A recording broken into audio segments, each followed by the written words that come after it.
चुनावी घमासान की। चुनावी साल में नेताजी सुभाष चंद्र बोस की जयंती को लेकर मोदी सरकार ने एक बड़ा फैसला किया है। नेताजी की जयंती अब पराक्रम दिवस के तौर पर हर साल मनाई जाएगी। 23 जनवरी को नेताजी की 125वीं जयंती का मौका होगा। अब 23 जनवरी हर साल पराक्रम दिवस के तौर पर हम मनाएंगे। भारत सरकार ने नोटिफिकेशन जारी करके इसका ऐलान कर दिया है। इससे पहले सरकार ने राजनीति से लेकर कला संस्कृति से जुड़े 85 लोगों की कमेटी भी बनाई थी, जिसकी अध्यक्षता खुद प्रधानमंत्री मोदी कर रहे हैं। 23 जनवरी को कोलकाता के विक्टोरिया मेमोरियल हॉल में नेताजी की जयंती का मुख्य कार्यक्रम होगा। तो एक बड़ा ऐलान, इसका नोटिफिकेशन जारी हो चुका है। 125वीं जयंती का मौका होगा और अब से 23 जनवरी पराक्रम दिवस के तौर पर मनाई जाएगी। पराक्रम दिवस के तौर पर सुभाष चंद्र बोस की जयंती अब मनाई जाएगी। 23 जनवरी को है सुभाष चंद्र बोस की 125वीं जयंती। हर साल 23 जनवरी को अब हम पराक्रम दिवस के तौर पर मनाएंगे। भारत सरकार ने नोटिफिकेशन जारी करके इस बात का ऐलान कर दिया है। कोलकाता के विक्टोरिया मेमोरियल हॉल में मुख्य कार्यक्रम का आयोजन होगा। देवेंद्र हमारे साथ इस वक्त लगातार मौजूद ही हैं और साथ ही साथ कोलकाता से अनुपम मिश्र भी हमारे साथ जुड़ चुके हैं। सबसे पहले देवेंद्र, ये फैसला एक बहुत बड़ा फैसला है, अहम फैसला है।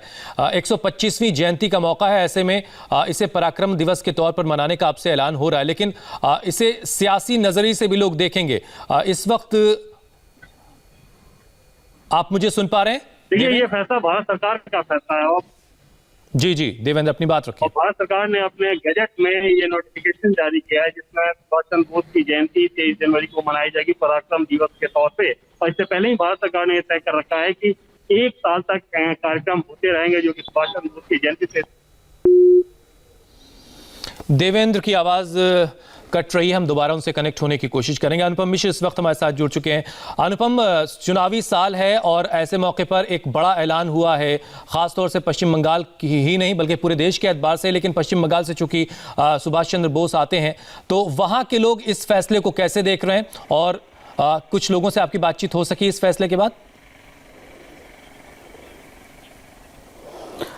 जी देखिए, ममता बनर्जी कहें आप या ऑल इंडिया फॉरवर्ड ब्लॉक जिसकी स्थापना नेताजी ने की थी, लेफ्ट, ये लोग कई सालों से ही मांग कर रहे थे कि 23 जनवरी को नेताजी की जयंती के अवसर को देश प्रेम दिवस के तौर पर मनाया जाए, घोषणा की जाए। लेकिन ये मांग बहुत साल से हो रही थी, लेकिन चूंकि ये चुनावी मौसम है, चुनावी साल है, तो इस साल उम्मीद की जा रही थी कि काफ़ी कुछ हो सकता है, क्योंकि पहले ही केंद्र सरकार ने घोषणा की थी कि इस साल नेताजी के जयंती के अवसर पर कई कार्यक्रमों की घोषणा की जाएगी, कई कार्यक्रम होंगे। तो ये पहला अवसर है, पहला मौका है, बड़ी घोषणा है। पराक्रम दिवस, हालांकि देश प्रेम दिवस जो मांग थी वो ममता बनर्जी की भी मांग थी। ममता बनर्जी ने कहा भी था कि 23 जनवरी को देश प्रेम दिवस के रूप में मनाया जाएगा। ऑल इंडिया फॉरवर्ड ब्लॉक जिसकी स्थापना नेताजी की थी उस पार्टी की भी यही मांग थी, देश प्रेम दिवस लेफ्ट की मांग थी। तो देश प्रेम दिवस न करके पराक्रम दिवस किया गया है। नाम में थोड़ा अंतर है, लेकिन जो एक तरह से मांग थी वो मानी गई है। लेकिन अभी भी एक मांग है कि सार्वजनिक छुट्टी की घोषणा की जाए 23 जनवरी को। वो मांग पर अभी भी कोई फैसला नहीं आया है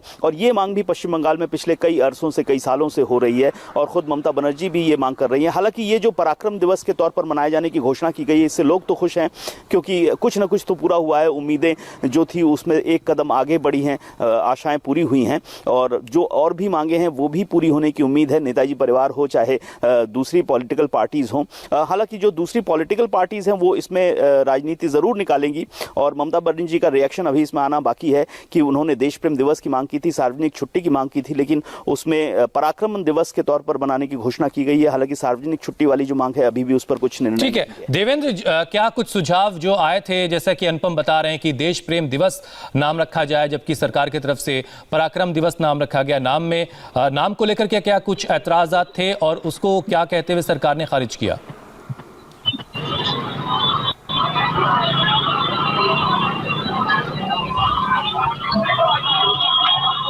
देवेंद्र, आप मुझे सुन पा रहे हैं? जी सर। देवेंद्र, मैं ये जानना चाह रहा हूं कि मांग ये थी कि देश प्रेम दिवस के तौर पर 23 जनवरी को मनाया जाए। पराक्रम दिवस नाम दिया है सरकार ने, नोटिफिकेशन जारी हो चुका है। तो जो ऐतराज या अब तक कोई ऐतराज पश्चिम बंगाल की तरफ से या कुछ और नेताओं की तरफ से आए, तो सरकार का उस पर क्या अब तक का रिएक्शन रहा है? देखिए, जब ऐतराज आएगा उसके बाद पता चलेगा कि सरकार क्या रिएक्शन उस पर दे रही है। और आज 3 बजे भारत सरकार के पर्यटन संस्कृति मंत्री प्रहलाद पटेल इस पूरे कार्यक्रम का ब्यौरा भी देने वाले हैं। उससे पहले भारत सरकार ने अपने गजट नोटिफिकेशन में इसे जारी किया है। जारी तौर पर सुभाष चंद्र बोस को लेकर केंद्र सरकार के फैसलों को देखें तो पहले भी आपने देखा कि लाल किले में किस प्रकार से आजाद हिंद फौज को लेकर एक मेमोरियल बनाया गया था। उसके बाद सुभाष चंद्र बोस की जयंती का जो सादा कार्यक्रम है उसके लिए बाकायदा एक गृह मंत्री अमित शाह के नेतृत्व में एक कमेटी बना दी गई है और वो कमेटी पूरे कार्यक्रम की रूपरेखा तैयार कर रही है। तो सुभाष चंद्र बोस की जयंती और पूरे 1 साल तक उस कार्यक्रम को मनाना केंद्र सरकार बहुत जोर शोर से वो कर रही है। जाहिर तौर पे क्योंकि बंगाल में चुनाव होना है तो बीजेपी इस मौके को जबरदस्त तरीके से भुनाने की भी कोशिश करेगी और वहां पर टीएमसी की तरफ से हमला भी झेलेगी इस मसले को लेकर कि सुभाष चंद्र बोस का इस्तेमाल किया जा रहा है। बहुत बहुत शुक्रिया देवेंद्र हमारे साथ जुड़ने के लिए। अनुपम, आपको भी बहुत बहुत शुक्रिया। एक छोटे से ब्रेक का वक्त है। ब्रेक के बाद आपको कुछ खास तस्वीरें दिखाएंगे। आज अमित शाह, गृह मंत्री अमित शाह दिल्ली पुलिस के अधिकारियों के साथ एक अहम बैठक करने वाले हैं। उससे जुड़ी तस्वीरें एक ब्रेक के बाद फौरन लौट रहे हैं।